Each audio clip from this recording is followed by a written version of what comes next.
li ñu tànn tey suñu titre waxtaan mooy dañu wax ne solidarité bi nga xam dama yeewu tey ci suba wax noonu xëy na ñun boobu xamuñu Aminata Touré mais képp ku xam AJ/PADS bu Landing Savané ak ñoom Mamadou Diop Decroix bi ñu àndee nekk benn xam nga ne fii ci zone B côté clinique internationale fa la seen permanence amoon et que ñun bi ñuy nekk ay journalistes reporters fa lañ daan dem di leen couvrir seen ay activités ñoom Landing Savané Diouet effectivement boo daan dem da nga leen di fekk ñoom ñëpp ñu toog ngay toog ak ñoom di échanger sur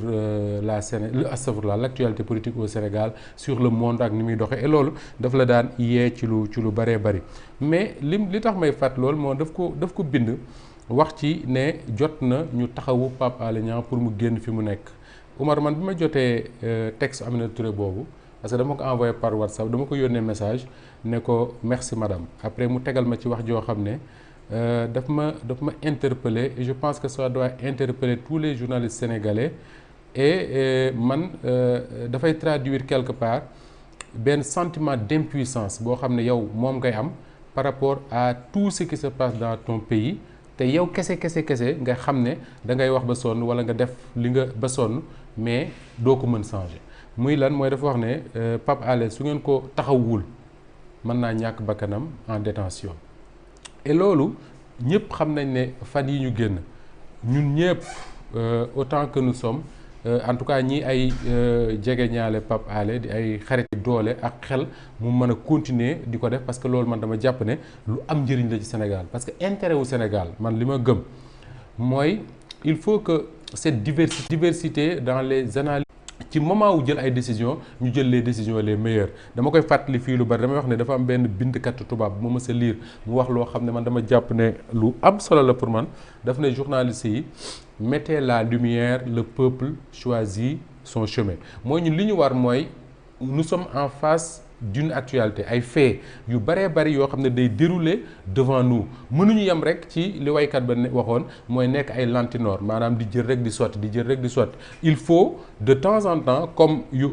moment yu mel nii wala yi ñeneen di def fii ak feneen ñu toog ne actualité bi lii ak lii lañ ci mën a leeral à partir de cet instant là chaque Sénégalais est libre de faire ses propres choix yenn saa yi sax nga wax ba pare gis fi ngay waxee nit bind clairement ne la li nga wax nii d'accorduma ci ak yow nii ak nii laa ko gisee man pour man loolu mooy Sénégal et tant que ça reste dans ce cadre là pour man il y a absolument rien de tel. Pour en revenir maintenant à Pape Alé gis nga bi ma jotee cette phrase là de Aminata Touré dama ne ça doit nous interpeller tous xam nga lu tax bërki démb dañu toog ba mu jàgg ñu ne am na benn avocat bu tudd maître Babacar Ndiaye ñu ne avocat la boo xam ne avocat Ousmane Sonko la proche de Pastef ñu ne sax Pastef la bokk ñu ne avocat boobu dañ koo jàpp ma nga ca sûreté urbaine ñu ne lu tax ñu jàpp ko ñu ne dañu wax ne Juan Branco mooy avocat wu tubaab boobu xam naa dinañ ci wax léegi duggoon ci réewum Sénégal ñu ne moom maître Ndiaye moomu Babacar Ndiaye bokk na ci ñi nga xam ne ñoom ñoo ko facilité lu mu dugg ci réew mi Oumar boo déggee loolu nga dégg ñu ne la am na benn avocat bu tudd maître Babacar Ndiaye ñu ne la am na benn avocat bu jóge ca France dañ ko interdiroon mu dugg ci réewum Sénégal en tout cas y avait un mandat d'arrêt bu procureur sàkk woon contre moom mu jaar ci réew yi ne ci kii Gambie xaw a Mauritanie fexe ba dugg ci réew mi ñu ne avocat boobu moo ko yombal mu dugg fi xam nga le fait que mu yombal ko mu dugg fi su fekkee ne ni ñu ko waxee noonu la amee loolu bokkul ci liggéeyu avocat wala ci la bokk bokkul ci liggéeyu avocat et pourtant bi ñu waxee ne sûreté urbaine daf koo convoqué placé ko en garde à vue avocat sénégalais yi tooguñu fa di xaar naan est-ce que kii li mu doon def liggéeyu avocat la wala Pastef la bokk wala bokkul Pastef wala fee la bokk non ñoom ñépp dañoo ànd les avocats sénégalais sol seen robe yu ñuul yooyu dem commissariat taxaw ne du ñu nangu ñuy jàpp kenn ci ñoom loolu doyul bañ ko defeeree yóbbu ko parquet mu war a jàkkaarloo ak procureur avocat yi yépp dañoo daje ñoom ñépp sol seeni robe ñëw taxaw constitué wu ne maître Babacar Ndiaye il n'est pas question ñu koy poursuivre sans ñu respecter les règles yi nga xam ne moom la procédure yi maye pour ñu mën a poursuivre un avocat ba léegi avocat yi nekkuñu fa di lijjanti ba xam est-ce que li mu doon def bañ ne li ñu ko taxal ba tax ñu jàpp ko mbirum avocat la wala mbirum politique la wala ci parti moo tax ñu jàpp c'est pas leur problème. li man dama woo dem benn avocat di ko waxtaan ak moom quoi mu ne ma sa waay ma ne ko mu ne ma ñun bañuñu ku ñu jàpp parce que nous sommes des citoyens sénégalais comme tous les citoyens. L'avocat c'est un citoyen comme tous les citoyens mën na def tooñ mën na def yu lu jubul loo xam ne loi da koy tere dañ ko war a poursuivre jaarale ko ci yoon mais li ñuy bañ mu ne ma ñun avocat li ñuy bañ mooy nga jàpp kenn ci ñun te respecté woom ay droit wam te respecté woo li nga xam ne mooy procédure yi nga xam ne fa lañ war a jaar pour mën a teg loxo avocat lii moo tax ñun ñëpp ñu jóg taxawu maître Babacar Ndiaye nu mu mujjee maître Babacar Ndiaye dañ ko bàyyi mu ñibbi léegi soo ko transposé ci mbirum Pape Alé Niang xam nga maître Babacar Ndiaye dafa bokk ci benn corporation boo xam ne ay avocat la ñoom nga jël médecins yi également gis nga à chaque fois ñu jàpp ay médecin yi nga xam ne ñoom ñoo bokk ak moom corporation du ñu fa nekk di lijjanti naan lii la def day jàpp rek ne médecin la dafa war a def liggéeyu médecin am bu ñu ko dee jàpp na fekk ñu teg ko ci lu leer a leer mais bu mu nekk un acharnement wala leen dañuy jugandoo ñoom ñëpp luñ ci mën ñu def ko ci mais soo ko xoolee ci ñi nga xam ne ñooy journalistes yi foofu la ñu amee problème moo tax ma ne tey Pape Alé alhamdulilahi rabbil alamina li ñu ciy dégg nii yàlla na nekk liy dëgg yàlla def mu ñibbi ci njabootam ba ànd ak wéram ba mën a continuer waat liggéeyam mais génnam gi mu génn nii dans ces conditions là bu ko fa dara daloon ñun ñëpp dinañ am gàcce muy les journalistes sénégalais que nous sommes et même génn gi mu génn nii conditions yi nga xam ne ci laa gisee ne moom lañ ko may liberté provisoire ñun journalistes yi war na ci am gàcce parce que je dis que liberté provisoire Pape Alé su fekkee ne may nañ ko il ne la doit à personne d'autre que sa propre personne. Pourquoi? Parce que Pape Alé dafa sacrifier sa propre personne, sacrifier sa propre santé pour dénoncer loo xam ne moom daf ko jàppe ne c'est une injustice boo xam ne dañ ko koo teg mais bu fekkoon ne ba ñu ne convoqué nañ Pape Alé Niang wala ñu ne convoqué nañ beneen journaliste bu mënti doon ci Sénégal les journalistes sénégalais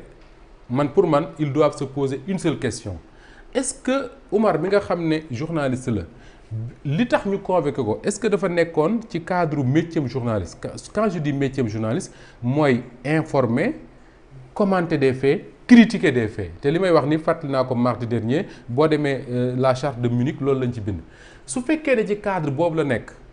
journalistes yi pour man li leen waroon mooy ñoom ñëpp kenn bañ a xaar sa moroom di la woo ñu jugandoo dem taxaw comme ni avocat yi taxawee du force du xeex du sànnante xeer du dara mais jóg taxaw ba réew mi ñi ko jiite xam ne journalistes sénégalais yi nekk nañ benn dànk taxaw ngir ne kii ñu jàpp ci ñoom da doon def liggéeyam moo tax ñu jàpp ko te loolu yàgg naa am ci Sénégal maa ngi fiy nettali plusieurs fois en 2004 bi ñu jàppee Madiambal Diagne boobu ñi nga xam ne ñoo nekkoon ci presse bi mooy journalistes yi grand yi fi nekkoon ak ñun ñi nga xam ne à l'époque ñoo nekkoon seen ay jeunes frères ñëpp a jugandoo ñëpp Pape Alé Niang mi ci la bokk fàttali naa ko plusieurs fois yoo xam ne ñëpp doon jugandoo ñu dem taxawu Madiambal te boobu à l'époque daaw ñu laaj ba xam Madiambal li mu doon def dëgg la am du dëggam c'était pas le plus important pour ñun moo di ne ay journalistes lañ kii dañ ko jàpp dans le cadre du travail de journaliste donc dañu war a ñëw taxawu ko bi ñu jàppee nos amis de Sud FM nga xam ne dañu diffusé woon un entretien de Salif Sadio mooy le chef rebelle la nekk Casamance ñu diffusé un entretien fajar police def descente dans les locaux de Sud FM jàpp journalistes yi jàpp techniciens yi jàpp oustaz yi fa nekkoon ñoom oustaz Aliou Sall yëpp weeru koor la woon d'ailleurs yóbbu leen commissariat central mais le matin bi 10 heures di jot pratiquement tous les journalistes sénégalais en tout cas ñi nekkoon Dakar te man ko ñoom ñëpp daje nañ commissariat central ñëpp ñëw taxaw cette solidarité là tey jii neexul ba neexul bu ñu waxatee li am rek mooy amatul dans la presse sénégalaise et le résultat c'est que tey jii soo nekkee journaliste lii dal ci presse bi tu te sens tellement impuissant que ni finalement doo bëgg lu dul croiser tes bras wala bàyyi métier bi nga xam ne moom nga tànnoon yaakaar ne ci nga mën a participer ci la vie démocratique du Sénégal yenn saa yi sax nga dégg journalistes yoo xam ne ñu ne lii moom génn réew mi dem def leneen moo ko gën parce que ce n'est plus du journalisme te li ko waral mooy tey jii man damay wax très souvent que ne man mën naa comprendre ñi ñuy seetaan ak di ñu déglu nga xam ne ñoom mësuñu ñu teg bët. mus ñu toog ak ñun sax 10 minutes wala 20 minutes pour wax laaj ñu tontu ñooñu bu ñu dee jugé dama naan parfois c'est compréhensible parce que mën nañu ne Moustapha Diop mii de kenn mësu koo dégg mu wax lu arrangé wul waa PASTEF wala kenn mësu koo dégg mu wax lu arrangé nguur gu Macky Sall donc dañuy jàpp ne journaliste la boo xam ne Pastef la bokk wala dafa jege Pastef xam nga kooku ki lay jugé noonu dafa xamu la moom day jugé rek en fonction de li nga xam ne moom lay dégg wax de la même manière noonu la ñuy seetaane Pape Alé Niang muy def ses live di def ses analyses et tout ñu ne Pape Alé mii Pastef la bokk wala feneen la bokk pourquoi parce que mësul wax loo xam ne arrangé wul ñooñu mais li nga xam ne moo doy waar ci mbir mi Omar moo di ne nous-mêmes nous journalistes ñun ci suñu bopp nga xam ne souvent ñenn ñi yéen a bokk yenn écoles yi ngeen jànge wala vous avez fréquenté les mêmes rédactions wala vous avez été sur le terrain pendant des années en tant que jeune reporter ñoom ñooy toog ñoom ci seen bopp journaliste seen bopp ñooy toog ku ci nekk ngay catégoriser sa morom naan kii Macky Sall pouvoir Macky Sall la àndal kii Pastef la àndal kii kee la àndal kii kee la àndal quand les journalistes en arrivent à ça mais je dis que ça devient du n'importe quoi moo tax dama toog benn jour may déglu suñu benn grand journaliste boo xam ne ku ma respecté la wax dëgg yàlla journaliste bu ma respecté la pour tout ce qu'il a fait pour la presse sénégalaise mu ne journaliste sénégalais léegi da nga leen di catégoriser en deux camps am na ñoo xam ne nguur gi la ñu jege am na journalistes yoo xam ne ils sont dans le projet de Pastef après je me suis posé une question ma ne qu'est-ce que ça veut dire être dans le projet de Pastef parce que man dégg-dégg bi ma am ci être dans le projet de Pastef mooy li nga xam ne moom mooy les militants et sympathisants de Pastef di def mooy di takk ay bracelet Pastef di sol ay t-shirt Pastef di bu Ousmane Sonko waxee ñu ne est-ce que bu wootee ñu dem ànd ak moom su ne résistance ñu génn résister ak moom su ne meeting ñu dem meeting ak moom su ne je ne sais pas mais un journaliste boo xam ne yow mësoo toog gis ko mu ne la man dama bokk ci lii wala dama ànd ci lii yow ngay journaliste comme moom nga ne kii fii la bokk pourquoi da nga ko teg sur la simple base que ni mësuma dégg mu wax loo xam ne arrangé wul kenn mais attends est-ce que wax li nga xam ne moom nga yaakaar ne mooy dëgg ci réew mi nga ni dénoncer les injustices yi nga xam ne moom la ñuy teg un leader politique depuis pratiquement ñu génn les élections présidentielles de 2012 de 2019 est-ce que dénoncer ça veut dire être dans le projet d'un parti politique tey bu ñu nee ku mel ne Pape Alé parce que bari na suñu confrères yi ils sont tombés dans ce piège-là parce que boo déggee le ministre Ismaïla Madior Fall masoon na ko fay wax ne Pape Alé influenceur la il ne fait plus du journalisme nga dégg nos propres confrères les journalistes seen bopp di je ne sais pas comment expliquer di partager cet avis-là da nga naan mais dans quel monde nous sommes pourquoi parce que le Pape Alé là bi nga xam ne moom la ñuy catégoriser tey naan dafay défendre le Pastef wala dafa jege le Pastef mais man dama naan est-ce que ñun danañ def effort rek yenn saa yi ñu dem xool daan ne boo demee ci net rek nga cliquer nga bind sur YouTube par exemple Pape Alé Niang affaire Khalifa Sall ñu jox la tout de suite une vidéo de Pape Alé Niang boo xam ne bu dee wax di dénoncer li nga xam ne moom la jàppoon ne ay injustice la yu tegoon ci kaw nu mu tudd ci kaw Khalifa Sall da nga naan Pape Alé mi Khalifa Sall la bokk da nga naan Pape Alé si Khalifa Sall la bokk soo cliqué woon tey Pape Alé Niang Macky Sall 2011 wala 2012 suñu la joxee les vidéos de Pape Alé Niang yi nga xam ne ci lay waxee ci Macky Sall bi mu génnee PDS lañ ko teg et tout ce que Macky Sall a subi da nga naan mais Pape Alé Niang mi Macky Sall la faral. Pourquoi? Parce que finalement en résumé Pape Alé c'est un homme boo xam ne il dénonce les injustices c'est tout ak ku mënti dal man xam naa ko je l'ai pratiqué. Je l'ai pratiqué ci école bi mu doon jànge je l'ai pratiqué en tant que reporter je l'ai pratiqué bi mu demee ba gën a nekk mag am ay responsabilités nit la koo xam ne fu mu fekk injustice jaral na ko xeex même bu ci yoonam nekkul mais quelqu'un comme ça man je peux comprendre que les autres de l'extérieur nga xam ne xamuñu ko dañ koy seetaan rek di ko seetaan à travers ces live ak yooyu su leen neexee mën nañ ko catégoriser nu mu leen neexee parce que xamuñu ko mais ñi nga xam ne xam nañ ko quand même ils ont été avec lui dans des combats yoo xam ne ça yàggul dara je suis désolé 2004 ak léegi mënaguñ fee fàtte mais ñooñu buñ taxawee naan duñu ko défendre parce que li mu doon def nekkuloon ci métier journalistique yooyu dama naan je suis désolé su journaliste yi amee problème tey ci réew mi ba ku mu neex muy pouvoir muy keneen nga jóg mën a dal ci seen kaw mais da nga naan y a un véritable problème tey fii ngay gisee Oumar nga gis un journaliste bu tudd Pape Alé Niang lu ëpp 20 ans wala 25 ans il est dans ce métier là mënoo fee lim juróom ci réew mi ñoo xam ne boo demoon dans la sous-région là wala nga dem au niveau de mondial doo lim juróomi journaliste sénégalais te duñ na la Pape Alé Niang ce Pape Alé Niang là da ngay gis un journaliste comme lui dem tendre micro koo xam ne amul vécu wu Pape Alé du politicien boo xam ne dafa tekki dara ci réew mi nga xam ne mën nañu wax ne kii kat am na voix au chapitre comme on dit du koo xam ne c'est-à-dire que nit ku tekkiwul dara na ma yàlla baal ci ni ma koy waxee ngay gis un journaliste sénégalais dem tendre ko micro kooku di saaga Pape Alé Niang mais loolu bu fekkee ne ñun presse Sénégal foofu la ñu àgg moo di ne tey jii mënatuñ wax solidarité entre les journalistes sénégalais je suis désolé et le résultat mooy bu ñu jàppee ku mel ne Pape Alé Niang mu traversé tout ce qu'il a traversé ces 2 derniers jours yow nga xam ne nit ñi parce que man dal na ma plusieurs fois ay nit dañ lay woo naan la mbaa li ma dégg ci sa waa ji nangam ak nangam da ngay togg mu jàgg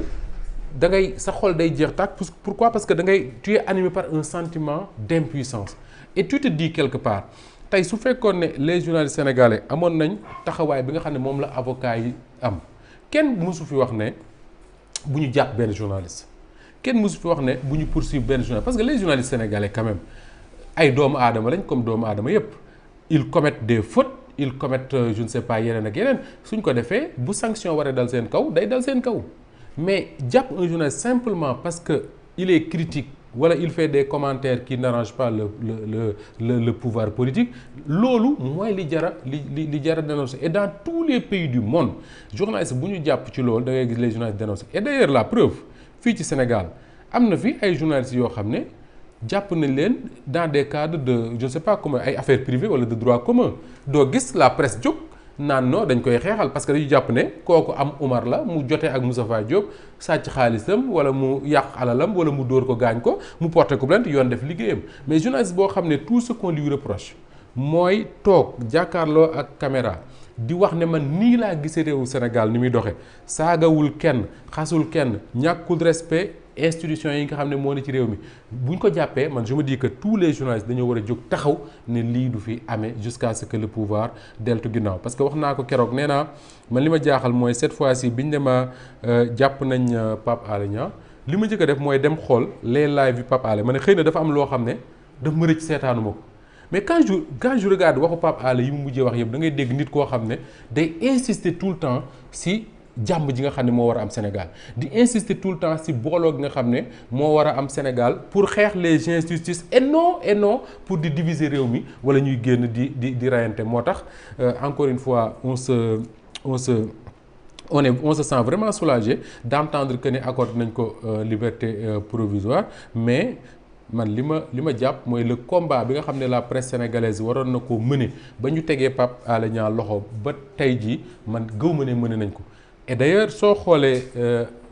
la seule manifestation xam nga Pape Alé bi ñu ko jàppee léegi war na ma 10 jours Omar su ma juumul sinon ma ëpp ko est-ce que xam nga ne la seule manifestation benn manifestation bi nga xam ne am na pour dénoncer l'arrestation de Pape Alé war pour demander la libération de Pape Alé amewul Sénégal ma nga amee Belgique waa Amnesty International ñoo ko def ce ne sont même pas des Sénégalais Amnesty International moo woote ñu taxaw ne nañu libérer Pape Alé Niang pendant ce temps ñun journalistes sénégalais ku ci nekk yaa ngi toog dans le confort de ton bureau di def sa liggéey comme si de rien n'était plus grave ñenn ñi ci ñun dañuy toog ci plateau yi di wax Pape Alé lii wëg laa man pour man il faut qu'on revienne un peu à la raison parce que on est dans un pays boo xam ne sénégalais bu nekk war nga xam loolu moo di ne tey li dal Umar ne dañ ma teg injustice man ma toog di seetaan yaakaar ne du mës a dox ba àgg ci man bés mën naa am ba mu dox ba àgg ci yow parce que àdduna mooy doxee noonu moo tax injustice foo ko déggee ak fu mu mënti doon demal nga combattre ko ba pare bañ tegg ko kim dal ngay soog a taxaw waxanteeg moom et loolu dafa am solo et d'ailleurs en parlant